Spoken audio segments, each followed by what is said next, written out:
One of the first things you do when you're creating a title block in AutoCAD is you make sure that your model space is set to the appropriate grid or drawing limits.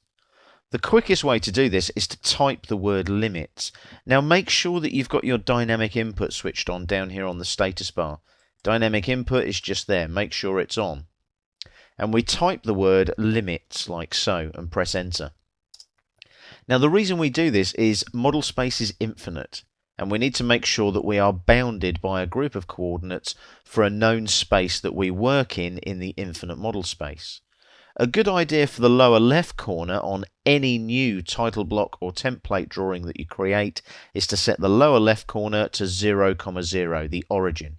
So you type 0 in the X coordinate box there, you then press the comma key or the tab key, and then you put 0 in the Y coordinate box as well. You then press enter. Now, depending on what environment you're working in, depends on what you put into the next set of coordinates. You'll notice where it says specify upper right corner there, it's 420 by 297 units. That's a typical A3 sheet size in a metric drawing.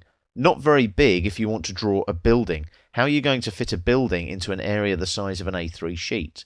So what you do there is you put the coordinates in that you want your limits to be bounded by. I'm going to go for 10,000 millimeters. Like so. So there's 10,000 in the X coordinate box, comma key or tab key, and then 10,000 again in the Y coordinate box and press enter.